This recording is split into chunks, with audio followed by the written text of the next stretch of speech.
ন্যায় বিচার প্রতিষ্ঠায় অন্তর্বর্তী সরকার যা করার দরকার তাই করবে জানালো জাতিসংঘ। ঢাকায় আসছেন মানবাধিকার প্রধান। গুম বিরোধী সনদে যুক্ত হচ্ছে বাংলাদেশ। আরজিকর কাণ্ডে ছাত্র সমাজের নবান্ন অভিযানে পুলিশের বাধা, সংঘর্ষের রণক্ষেত্র কলকাতা।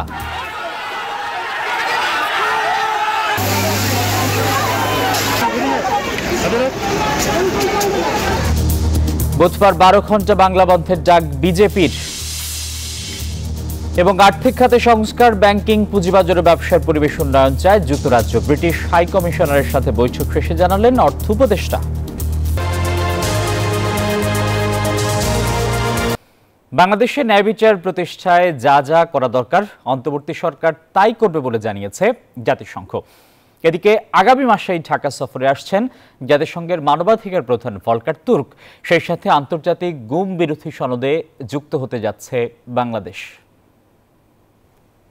সাবেক প্রধানমন্ত্রী শেখ হাসিনার আমলে বাংলাদেশের সকল রাষ্ট্রীয় প্রতিষ্ঠানে বেড়েছে দুর্নীতি, যে কারণে নতুন অন্তর্বর্তী সরকারের জন্য দেশ পরিচালনা বড় চ্যালেঞ্জ বলে মনে করেন জাতিসংঘের মহাসচিবের মুখপাত্র স্টিফেন দুজারিক।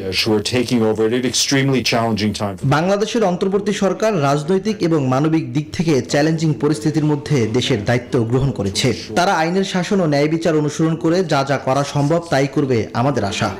বাংলাদেশে গুমের শিকার ব্যক্তিদের স্বজনরা দীর্ঘদিন ধরে দাবি জানালেও ন্যায় বিচার পাননি। এই অবস্থায় অবশেষে গুম বিরোধী আন্তর্জাতিক সনদে যুক্ত হতে যাচ্ছে বাংলাদেশ। ঢাকা এবং নিউ ইয়র্কের কূটনৈতিক সূত্রগুলো বলছে, গুম বিরোধী সনদে অন্তর্ভুক্তির বিষয়ে জাতিসংঘ মহাসচিবের দপ্তরে চিঠি পাঠাবে বাংলাদেশ। এদিকে বাংলাদেশে বৈষম্য বিরোধী ছাত্র আন্দোলনের সময় একাধিক বিবৃতি দিয়ে মানবাধিকার রক্ষার আহ্বান জানিয়েছিলেন জাতিসংঘের মানবাধিকার বিষয়ক প্রধান। একাধিক গণমাধ্যমের তথ্য বলছে, আগামী মাসে দ্বিতীয় সপ্তাহে বাংলাদেশ সফর করবেন তিনি। মাসুদ রানা, নিউজ 24। পশ্চিমবঙ্গের মুখ্যমন্ত্রী মমতা ব্যানার্জির পদত্যাগের দাবিতে পদযাত্রাকে কেন্দ্র করে রণক্ষেত্রে পরিণত হয়েছে কলকাতা সহ পশ্চিমবঙ্গের বিভিন্ন স্থান। পরিস্থিতি নিয়ন্ত্রণে আনতে লাঠি চার্জ সহ দফায় দফায় টিয়ার গ্যাস ছোড়া হয়। আটক করা হয়েছে বেশ কয়েকজনকে। পুলিশি বর্বরতার অভিযোগে আজ বাংলা বন্ধের ডাক দিয়েছে বিজেপি।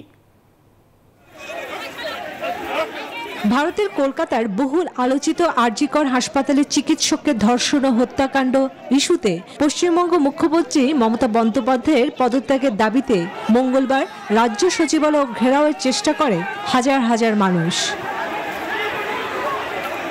অরাজনৈতিক সংগঠন পশ্চিমবঙ্গ ছাত্র সমাজের ব্যানারে নবান্ন অভিযান পুলিশি বাধার মুখে পড়ে। বিক্ষোভকারীদের ছত্রভঙ্গ করতে টিয়ার গ্যাসের শেল ও জলকামান নিক্ষেপ করে দাঙ্গা পুলিশ। যেখান থেকে আমাদের মিছিল শুরু হওয়ার কথা, মানে একদম পুলিশ মোতায়েন করেছে। বোঝাই যাচ্ছে যে মুখ্যমন্ত্রী ভয় পেয়ে গেছে এবং মুখ্যমন্ত্রী এটাও জানে ওনাকে খুব তাড়াতাড়ি পদত্যাগ করতে হবে। জনগণ খেপে গেছে।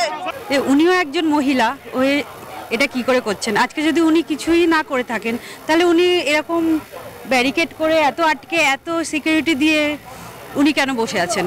যে করেছে ওকে তো খালি দিয়ে ল্যাম্পোস্টে বেঁধে ফাঁসি দিয়ে দাও। ল্যাম্পোস্টে বেঁধে একদম সামনে একদম, আর কিছু আমি থাকতাম তো সালাকে সঙ্গে সঙ্গে গুলি মেরে দিত। মহিলা মুখ্যমন্ত্রী হয়ে উনি মহিলাদের সেফটির কথা চিন্তা ভাবনা করছেন না, এবং উনি কিরকম ধরনের মুখ্যমন্ত্রী? বিক্ষোভে পুলিশি বর্বরতার অভিযোগ তুলে 28 আগস্ট বুধবার পশ্চিমবঙ্গে 12 ঘন্টার সাধারণ ধর্মঘটের ডাক দিয়েছে বিজেপি। চন্দ্রানী চন্দ্রা, নিউজ 24। ছাত্র আন্দোলনে গণহত্যার অভিযোগের ফ্যাক্ট ফাইন্ডিং কার্যক্রমে জাতিসংঘকে সব রকমের সহযোগিতা করা হবে বলে জানিয়েছেন স্বরাষ্ট্র এবং কৃষি উপদেষ্টা অবসরপ্রাপ্ত লেফটেন্যান্ট জেনারেল মোহাম্মদ জাহাঙ্গীর আলম চৌধুরী। সচিবালয়ে জাতিসংঘের 3 সদস্যের প্রতিনিধি দলের সঙ্গে সৌজন্য সাক্ষাৎ শেষে কথা জানান তিনি। স্বরাষ্ট্র উপদেষ্টা বলেন, জাতিসংঘ যেভাবে চাইবে সেভাবেই সরকার তাদেরকে সহায়তা করবে। বৈঠকে ইউএন মিশনে বাংলাদেশিদের সংখ্যা আরও বাড়ানোর অনুরোধ করা হয়েছে। এ সময় জাতিসংঘের তদন্ত দলের প্রধান রোরি মুঙ্গোভেন জানান, গণহত্যার অভিযোগের ফ্যাক্ট ফাইন্ডিং কার্যক্রম ইতিবাচকভাবেই এগিয়ে যাচ্ছে।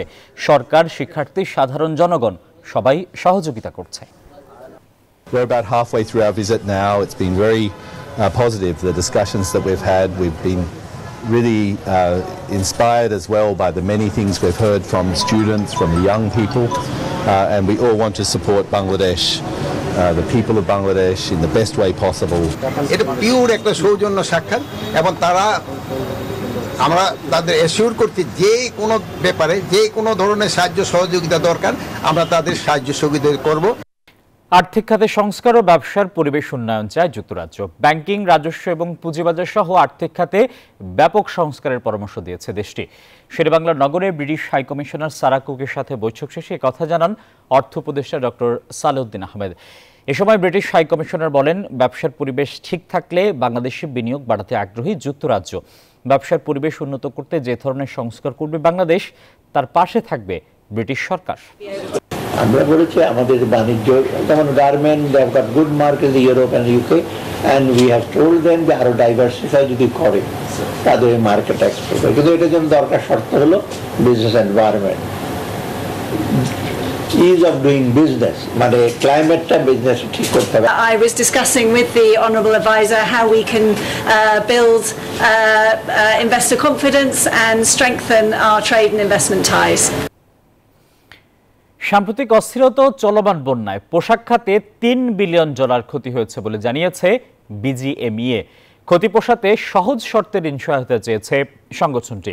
মঙ্গলবার শেরেবাংলা নগরে অর্থ বাণিজ্য উপদেষ্টার সাথে বৈঠক শেষে এসব কথা জানিয়েছেন বিজিএমইএ সভাপতি রফিকুল ইসলাম।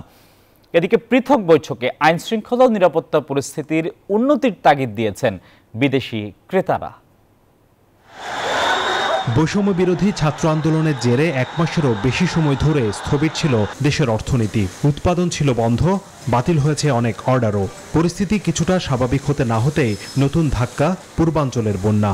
ঢাকা চট্টগ্রাম মহাসড়কে যান চলাচল ব্যাহত হয়, থমকে যায় পণ্য রপ্তানি। মঙ্গলবার অর্থ ও বাণিজ্য উপদেষ্টার সাথে বৈঠকে ক্ষয়ক্ষতির চিত্র তুলে ধরেন বিজিএমইএ নেতারা। বলেন, গত 1.5 মাসে পোশাক খাতে ক্ষতি হয়েছে $300 কোটি। 45 দিনের মধ্যে আমাদের প্রায় 15-16-17 দিনের মতো প্রোডাকশন বন্ধ ছিল। একটা সফট লোনের রিকোয়েস্ট করেছি, যেটা আমরা লোন উইথ ইন্টারেস্ট আমরা পে ব্যাক করে দিব, আনুমানিক 1800 থেকে 1900 কোটি টাকা।